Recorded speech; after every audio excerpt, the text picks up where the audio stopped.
Hello. Hello. नमस्कार जी, भूपेंद्र बात कर रहा हूँ जी, HDFC बैंक ऑनलाइन से। ये मोहम्मद तारिक जी का नंबर है? हाँ जी, हाँ जी। सर, ये क्रेडिट कार्ड का अमाउंट ड्यू चल रहा है सर आपका, उसके रिगार्डिंग कॉल की थी सर। हाँ जी। तो प्लीज़ कंफर्म करवा देते सर, ये कब तक होगी सर आपकी ये सर ना अभी तो हो पेमेंट? नहीं पाएगी। ये मैं पूछ रहा था कि अगर इसकी सेटलमेंट करें तो कैसे होगा। सर सेटलमेंट भी हो जाएगी, पर वही इशू है कि सेटलमेंट आपका सिबिल पे इम्पैक्ट पड़ेगा सर। अच्छा। हाँ जी। यार बात पता क्या है, मैं ना जॉबलेस चल रहा हूँ भाई। दिक्कत ये है नहीं, आई तो एग्री सर, मैं मना नहीं कर रहा हूँ, बट पर पता। यही बात है जो मैं आपको कंफर्म करवाई ना, कि आपका सिबिल इम्पैक्ट करेगा। उसमें ऐसा है कि आपने सेटलमेंट के जरिए कार्ड को क्लोज करवाया, इन फ्यूचर अगर आप बैंक के साथ डील करना पड़े ना, हम्म, उसमें दिक्कत आएगी जी आपको। नहीं दिक्कत किस किस में, मतलब कौन से प्रोडक्ट में आएगी दिक्कत। हाँ जी बैंक से कौन से प्रोडक्ट में दिक्कत आएगी सर। अगर इन सर फ्यूचर सिक्योर्ड आपके लोन लूँ मैं।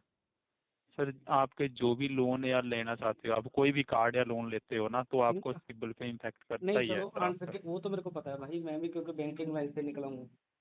हाँ जी। वो तो मेरे को सब पता है क्योंकि मैं भी बैंकिंग लाइन से निकला हुआ हूँ। पहले मैं हाँ अपनी जी। एक रिकवरी का ही काम करता था।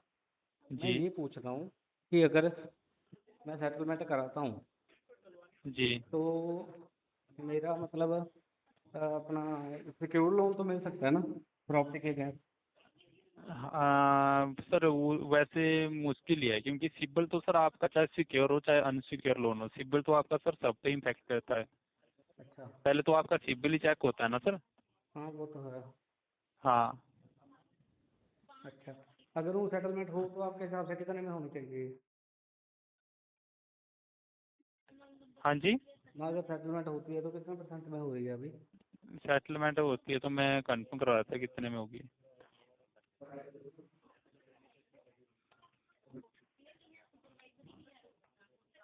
लाइन पे रहना। वैसे सर सिबिल क्लियरेंस अमाउंट तो आपका 1 लाख, ये 12 लाख 9,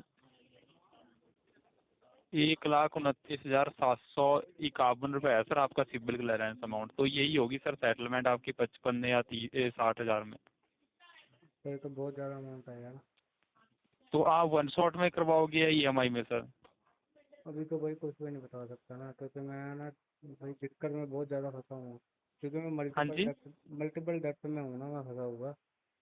हाँ जी। काफ़ी मेरे कार्ड डेप्ट चल रहे हैं। ओके, तो फिर सर ये कब तक का कंफर्म करवाओगे आप? इस मंथ वैसे पॉसिबिलिटी है सेटलमेंट की या नहीं नहीं सर? भाई, इसमें से तो कुछ भी नहीं है। हाँ अभी जी। तो कुछ भी नहीं बता पाऊंगा क्योंकि अभी ना मैं जॉब में बताया ना कि जैसे पहले अच्छा आई चला था। एग्री सर, आप जॉब लेस हो, पर सर मैं भी सर तभी अपडेट कर पाऊंगा आपको भी सेटलमेंट के रिगार्डिंग भी। इस मंथ सेटलमेंट होगी तो इसी मंथ रेज होगा सर आपका सेटलमेंट नहीं अप्रूवल। नहीं, अभी तो अगर नहीं। आप नेक्स्ट मंथ करवाओगे तो फिर नेक्स्ट मंथ ही हो अभी तो पाएगा। नहीं हो पाएगा क्योंकि अभी तो 18 तारीख को इन्होंने कोर्ट में ही बुलाया मेरे को, HDFC वालों ने। हाँ जी। 18 तारीख को तो मेरे को कोर्ट में ही बुलाया ना, परसों को तो। 18 तारीख को हम्म। समन इशू है सर? सम्मन शायद, मेरे को लगता है सम्मन नहीं है, मतलब कोर्ट का ही नोटिस है। वो हाँ, तो कोर्ट। लीगल इशू हुआ होगा आपका ना, लीगल नोटिस। हम्म। तो सर आप उसका कोई नहीं, अगर आपका लीगल में भी जाना, अगर आप कोर्ट में भी जाते हो, वहाँ पर भी आपको पूरा अमाउंट के लिए बोलेंगे कि हाँ ऐसा ऐसा आपका नहीं भाई, अमाउंट वो चला आपकी है, बात वो तो सही आपको है। पे करना लेकिन पड़ेगा। जो मेरा नुकसान हुआ उसका कौन भरपाई करेगा। क्या नुकसान सर? HDFC मतलब जब ये केस रिकवरी में था ना, जिस हाँ एजेंसी जी। ने क्योंकि केस एजेंसी को दिया होगा HDFC ने। जी। तो 12वें महीने की बात है, दिसंबर 2024 की। तो जिस एजेंसी के पास वो केस था, जहाँ पे मैं काम कर रहा था, जो मेरा हाँ मालिक जी। था ना वहाँ पे, उनको कस्टमर केयर से कॉल चली गई इनकी, जी। मालिक को, मेरे को। तो मालिक को भी बहुत बुरा भला बोले मेरे बारे में ये। मालिक को कॉल गई थी? हाँ जी। मालिक मेरा अ, जो ऑनर है मेरा कंपनी का था, उसको जी। कॉल करके मेरे बारे में बता दिया कि ऐसे ऐसे करके ये हमारे पैसे नहीं दे रहा, ये वो। बहुत ज़्यादा मतलब रूड बिहेव में बात करी थी उन्होंने, जो भी एजेंसी थी उस टाइम। तो जी।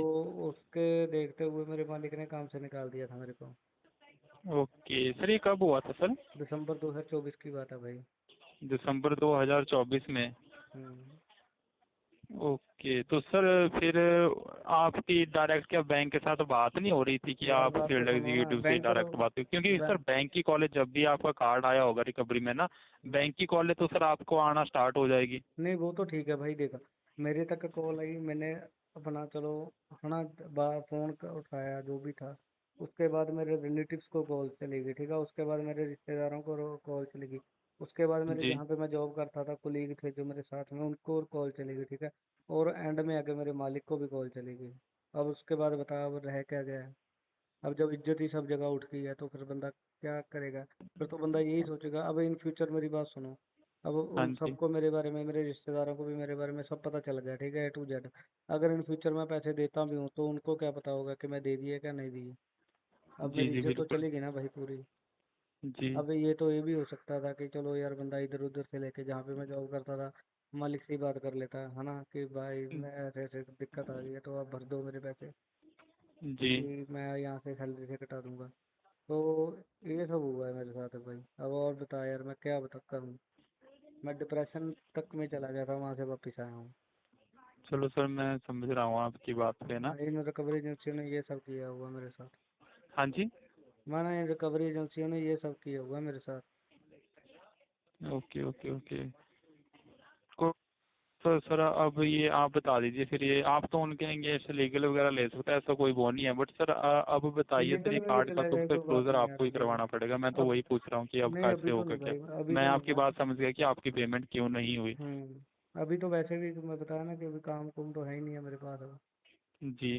अगर काम होता तो भी तो बंदा चलो कर लेता। हाँ जी। इन्होंने ऐसे मेरे साथ यार वो किया हुआ है, और कुछ नहीं है।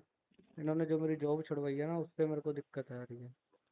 ओके तो सर फिर अब आप वर्किंग हो भी या अभी भी मतलब काम नहीं नहीं, अभी भी काम कर नहीं कर रहा हूँ यार, जॉबलेस हूँ मैं। जॉबलेस हो? हम्म। तो फिर नेक्स्ट मंथ से होगा फिर स्टार्टअप सेटलमेंट का, या कब तक ये बता दीजिए सर। अभी कुछ भी नहीं बता पाऊंगा भाई, मैं आपको झूठी कमिटमेंट दे दूँ आप मेरे आस में बैठे रहो, अभी तो मैं कुछ बता ही नहीं सकता हूँ। अभी तो ओके। जैसे चलता है उससे ऐसे ही चलने दो, इसको देखते हैं। तो सर जैसे भी आपने क्लोजर करवाना होगा ना सर, जैसे आपके फंड्स बनते हैं जो भी रहेगा सर, हमारा बेस्ट रहेगा सर, कम से कम अमाउंट में हम ट्राई करेंगे। चलो ठीक है सर। आप वैसे हाँ मेन जी। HDFC से बोल रहे हो? हाँ जी, मैं बैंक से बात कर रहा हूँ, हेड ऑफिस मोहाली से। बस फिर तो ठीक है। हाँ जी, ऐसी कोई ठीक बात है। नहीं है, आप विजिट कर सकते हैं यहाँ पर मोहाली में। नहीं नहीं, कोई बात ठीक है। नहीं भाई, कोई आप बात नहीं। चंडीगढ़ में ही रहते हो ना सर? हाँ, मैं इधर ही रहता था मोहाली में, अब तो मैं चला गया यहाँ से भी। यहाँ पे जॉब करता था ना मैं पहले। चंडीगढ़ में जॉब करते थे? हाँ हाँ, मोहाली में जॉब करता था 8 फेस में। Okay okay okay. फिर अभी यहाँ पर अभी अवेलेबल नहीं हो आप? नहीं, अभी तो यहाँ से चला गया था ना, पर जॉब जॉब ही चली गई जब मेरी यार मैं। ओके ओके, कोई ना सर। तो जैसे भी आप मतलब कहाँ भी आपका HDFC नज़दीकी ब्रांच होगा ना जहाँ पर आप अभी अवेलेबल हो, हाँ ठीक जी है, हाँ जी, वो तो मैं वहाँ पर आपको। भी हम आपको लेटर दे देंगे, या तो आपके रजिस्टर मेल ID ये मोहम्मद तारिक 78 एट द हाँ रेट जी जी हाँ मेल जी हाँ डॉट जी। कॉम है, तो इसी मेल ID पे भी दे देंगे। कोई बात नहीं भाई, वो मैं ना जैसे आफ्टर भी दैट होगा। अगर मतलब आपसे कन्वर्सेशन होती है जो भी रहेगी सेटलमेंट के रिगार्डिंग, अगर आपका बनता है अमाउंट ना, उसके बाद लेटर के बात कर रहा हूँ मैं, ऐसे नहीं। और सर जब तक आपको लेटर नहीं मिलता तब तक सर कोई पेमेंट नहीं करनी है। ठीक है, ठीक। हाँ जी, बाकी सर ट्राई करिएगा, अगर आपका बनता है तो आप कंफर्म करवा देना, फिर आपका बेस्ट से बेस्ट करेंगे जितना कम अमाउंट में हो पाएगा सर। कोई बात नहीं भाई, कोई बात ठीक है सर, थैंक नहीं। यू। ओके।